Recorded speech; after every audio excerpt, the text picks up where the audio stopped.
Straight ahead on CCX News, addressing a need for the large number of foreign-born residents in our area. We'll have details on a nonprofit for immigrants moving into Brooklyn Center. Plus, something that hasn't happened in 17 years. Why health officials say youth tobacco use is now on the rise. And later, what you may not know about early childhood education. We visit a program in New Hope. CCX News starts right now. Hello and thanks for joining us. I'm Alexandra Renslow. A local nonprofit is helping immigrants get settled into the community, and now the organization is expanding its efforts to Brooklyn Center. Emily Ragoose has the story. Change can be scary, especially for immigrants and refugees coming to a whole new country. The people we work with, they come with language barriers, and we want them to feel this like a home. Capi USA is helping them adjust by finding entry-level jobs and providing resources. Tax services, social services for seniors. They just have a whole host of programs that are already available to the community. And I know they're really excited about embracing what's happening here in Brooklyn Center. And the need is great.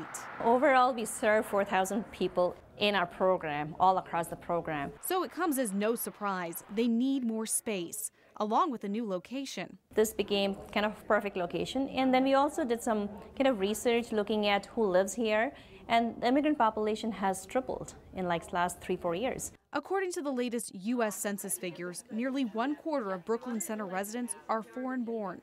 Capi hopes this is just the beginning of an advantageous life for those it helps. The office we have, that was designed 10 years back, but now we feel like this is going to be a home for people, feel welcome. They're not just coming for services, but they feel that this is their home. In Brooklyn Center, Emily Ragoose, CCX News. One other interesting note, Capi offers the state's only Asian-specific food shelf. The new location in Brooklyn Center is expected to open in April. Brooklyn Center, Maple Grove, and Plymouth are 3 of 10 cities that have declared today Not for Sale Day, which raises awareness for sex trafficking. Some people believe sex trafficking is confined to major cities, but this is not just a Minneapolis problem. It's also not just a St. Paul problem. Sex trafficking can happen anywhere, including in the suburbs. Maple Grove City Council member Judy Hansen is behind the Not for Sale Day proclamation and wants to shed light on the crisis. Sex trafficking is where another person uses another individual. They use sexual services in exchange for anything. It could be money, it could be food, and a lot of time it's young women that are targeted. In fact, the age of the folks that are the most vulnerable are young women between 12 and 14. The initiative was started by Hopkins High School student Jessica Melnick, who became aware of the issue when one of her classmates got involved in sex trafficking. Meanwhile, Brooklyn Park and Brooklyn Center community leaders will focus on another critical issue impacting kids. That's youth homelessness. A community panel discussion will be held on Wednesday, February 28th. Leaders from Brooklyn Avenues, which provide short-term emergency housing for youth, will be on hand to show how far the community has come and what still needs to be done. The event will take place at the Elks Lodge at the corner of Xerxes and Brookdale Drive. That's in Brooklyn Park. And now to another youth issue, teen tobacco use. According to the Minnesota Department of Health, for the first time in 17 years, youth tobacco use has increased. The reason is attributed to e-cigarettes. A new survey shows 26% of high school students now use some form of tobacco or nicotine, and 1 in 5 high school students use e-cigarettes. That's a nearly 50% increase since 2014. While youth cigarette smoking has reached an all-time low, health officials say new products like e-cigarettes threaten to reverse years of gains in preventing teen tobacco use. In other news, the Brooklyn Park City Council will review plans later this month for a new multi-tenant retail building. It comes in an area of the city where there are traffic safety concerns. A 9,000 square foot building is proposed on the southwest corner of 94th and Zane Avenues, just south of the Hy-Vee gas station. The tenants of the proposal have not been named, but would include space for a coffee and food drive-through restaurant. Residents who live nearby have raised some concerns about the traffic impact, especially with apartments going in across the street to the east of Zane Avenue. A local nonprofit is undergoing a change. Interfaith Outreach and Community Partners raises $400,000 each year through its thrift store. And as Sonia Goins reports, now the nonprofit is celebrating some recognition along with a store name change. It's kind of like a treasure hunt. Interfaith Outreach and Community Partners Resale Select store is not your typical thrift store. The items, many of them never worn before, are hand-selected and nicely displayed. All right, and a splendid, oh, that's cute. Besides name brand clothes, customers can find housewares, books, kids' clothes, vintage and collectible things. Well, I think it's really important for us to put out the best things. We get tons of great donations from our community, but I think it takes a lot of sorting through to know what's right for our customers. Customers might not feel so bad dropping a lot of cash once they learn money spent at the store goes towards supporting thousands of people in the Northwest Metro. Families who might be struggling in need of food, housing, help finding better jobs. Since the store opened in 2011, hundreds of volunteers have kept the store running. Susan Dangle has volunteered at Resale Select for 4 years. Well, I think the greatest thing is just meeting fun people here. It's great to give back to the community, and I just feel like it fulfills my days. The store was formerly called Resale 101, but the name was recently changed to reflect the store's upscale appeal. We really didn't think it represented our brand, the quality, the select merchandise you see here. So now we are Resale Select. The store is also celebrating a big honor. The store was selected by the Sun Sailor newspaper as the best thrift store and best boutique in the local community. Officials say they are thankful and appreciative. We hope that everyone feels welcome, that they come and really feel at home in our store, that they find top quality goods at really affordable prices. In Plymouth, Sonia Goins, CCX News. Tonight, that is Thursday evening, Resale Select is hosting its Ladies' Night, where there'll be discounts and treats, and the event runs from 6:30 to 8:30. Still ahead on CCX News, something you may not know about early childhood education. That's coming up next in School Spotlight. Plus, local prep wrestling teams are gearing up for this weekend's section meets. Well, we'll check in with the Totino-Grace Eagles. But first, a chilly Friday morning. We start near zero. Research continues to show long-term benefits to early childhood education. One study shows that children enrolled in a quality preschool program are more likely to graduate, earn more money, and own their own home than those who are not. In today's School Spotlight, reporter Shannon Slatton profiles Robbinsdale area schools' early childhood and family education program. Theo's here today.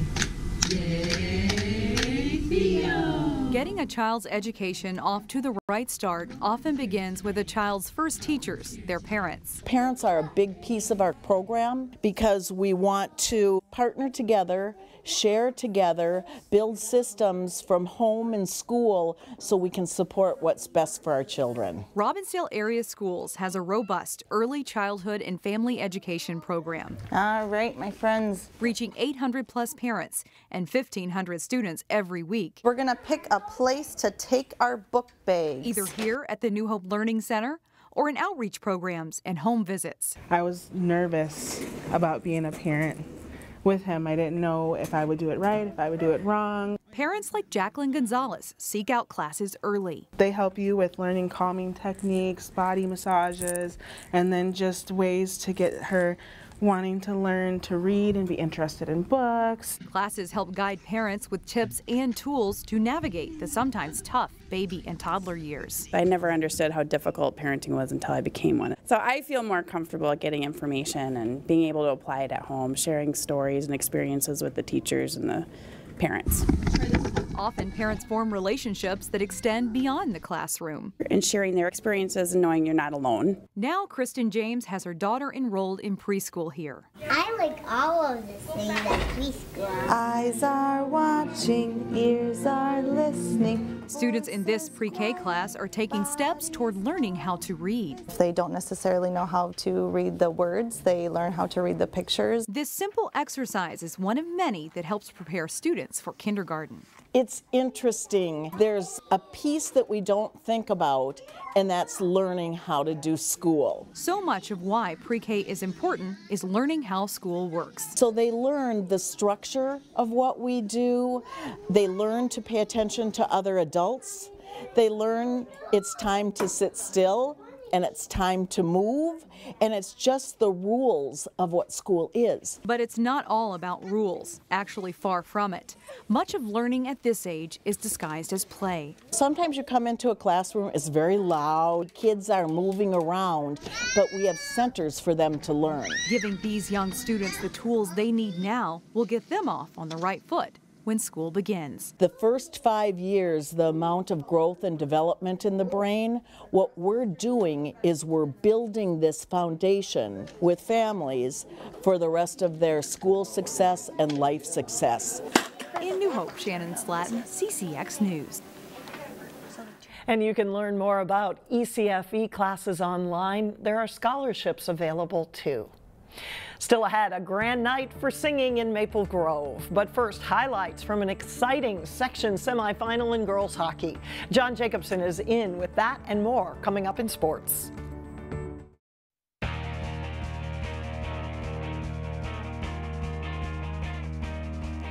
I'm John Jacobson with sports. The Wayzata girls hockey team made a big jump in wins this season from 10 last year to 19.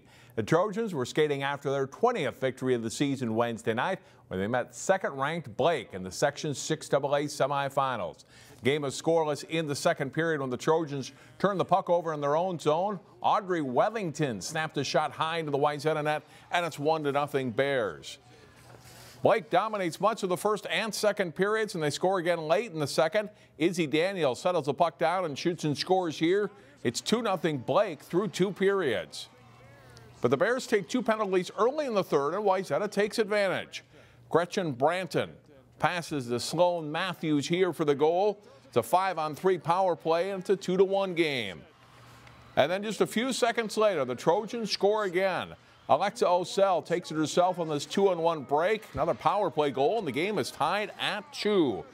With 4 minutes left to play, Blake's Lily Delianides converts the face-off win and pass from Daniel. That scores the game-winning goal. They add an empty netter as well, and Blake wins 4-2. They'll play Edina for the section championship Friday night.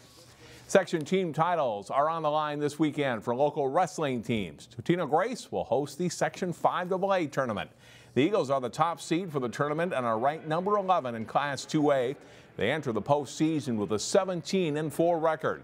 After a few struggles early against some tough competition, the Eagles are coming on at the end of the season and are ready for tournament time. Pretty ready. We're in here working hard every day. We kind of cut down the length of the practices just so we could go harder and kind of rest our bodies at night and stuff like that, trying to get ready for the postseason. We're wrestling the best we've wrestled all year long. That's where you got to be. We seem to be in a peak at the right time, and then that's all you can do, and put them out there, and kids are fresh and they're in good shape, and it's ready for that time of year. The Eagles have won the past 5 Section 5AA titles and have made 15 state appearances in all.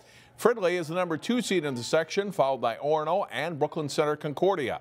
Though Grace is the acknowledged favorite, they know they can't take anything for granted.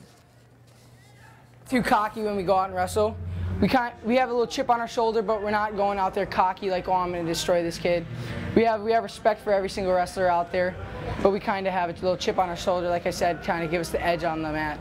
And the way we gear it is that we just got to be in shape, ready to go, and take care of what we need to take care of. And you know, whoever puts in front of us, it's the way it is. And as long as we're resting the way we're supposed to, we'll be all right. First round action starts at 10 a.m. Saturday in the Section 5AA team tournament, with the championship set for 2:30 p.m. at Totino-Grace. Getting fish to bite is the #1 goal when out on the lake ice fishing. Terry Tuma has some ideas on how to do just that in this week's CCX Sports Ice Fishing Tip. When you face tough bite condition, you know, if it's for walleyes, if it's for crappies, if it's for sunfish or jumbo perch, a great way to sort of offset this tough bite, always remember, you know, first you have to attract the fish and then you have to trigger into biting. So for an attraction, take a lure that's going to create a lot of vibration in the water column. And, you know, it can be, you know, any type, any style, but something again that you can jig aggressively, and you drop it down, and then by that aggressive jigging action, you know what we have to remember, that fish are curious. So when you create this jigging action, you're going to draw these fish in outside the edge of the cone angle, and then it's going to be attracted by live bait. It could be wigglers on a small teardrop, for instance. It could be on a tungsten, or it could be a bobber system with crappie minnows. It could be with shiners, fatteds, whatever it may be. And then, therefore now you've got an attractor and a trigger, and that does work very, very well for tough bite situations. Give it a try. I think you'll be surprised. Thanks, Terry. And congratulations to Sam Scheidman and Deirdre O'Neill of Breck, who each finished in the top 10 at the State Alpine Ski Meet Wednesday. Jay Wilcox has spent today at Giants Ridge in Biwabik at the State Nordic Ski Meet. We'll have highlights from that Friday starting at 4 here on CCX News. Alex, back to you. All right, thanks a lot, John. Up next, something that might interest you for the weekend, a show featuring popular songs from some of the most popular musicals. That story when we come back.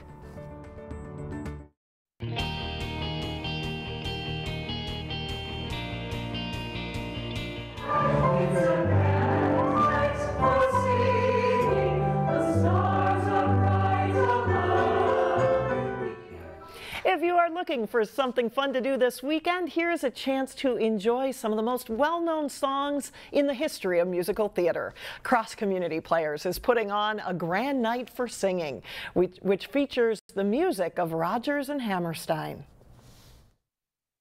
The audience is going to hear some of the most memorable tunes that Rodgers and Hammerstein wrote.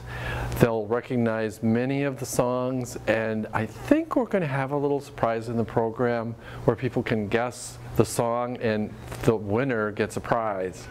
Little teaser there.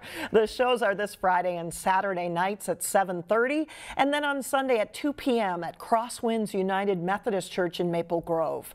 Tickets are $14 to $16, and you're encouraged to bring a non-perishable food donation or school supply donations for the Cross Food Shelf. And that is all the news for us. Thanks so much for joining us. We will see you back here again on Friday, starting at 4 o'clock.